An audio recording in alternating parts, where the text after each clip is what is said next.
For a while, Mr. Secretary, meron lahat ng tatanong yung si Vice Chairman sa inyo. Thank you. Teka, sandali. Anyway, you're the Vice Chairman. Go ahead. Thank you, Mr. Chair. May question lang po ako kay Secretary Remulla.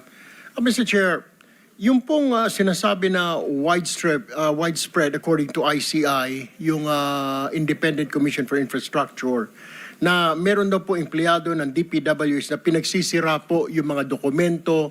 Ito po ay parang itinatago, Mr. Chair. Ang tanong ko po kay Secretary, ito po ba ay makakasuhan na rin ngayon dahil mukhang malinaw pa sa sikat ng araw na may tinatago, removal, concealment at destruction po ng mga documents, Mr. Chair? Yes, sir. We can file the cases immediately.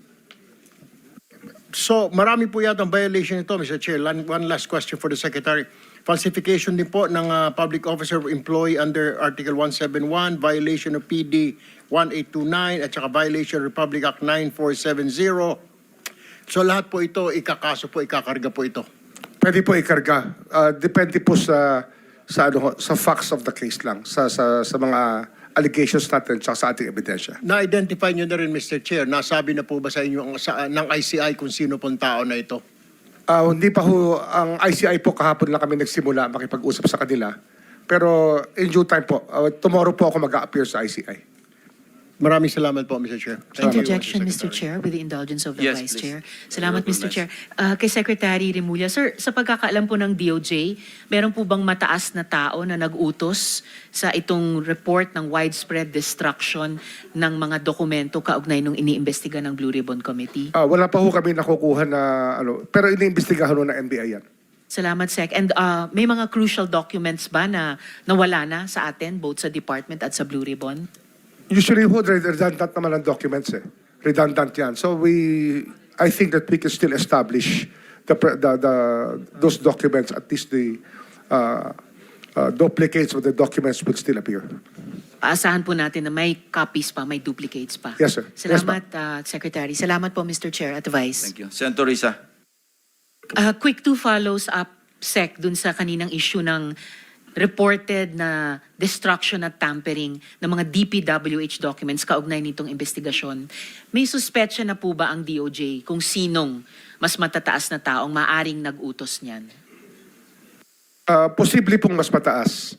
Yan po yung ating tinitingnan sa loob po ng opisina ng DPWH. Tsaka lahat po ng pwedeng mabanggit sa mga sinumpang salaysay.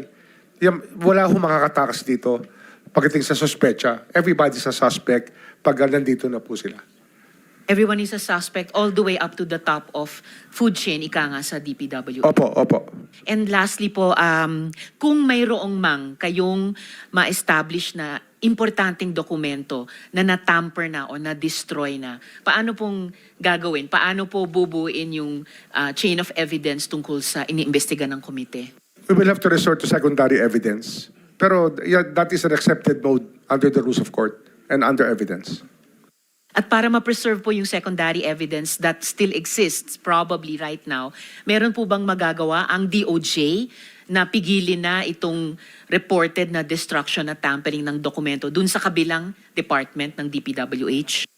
Yung nga, pinag-uusapan na ho yan, as we speak ngayon, meron na ho kami mga taong nakikipag-usap sa kanila.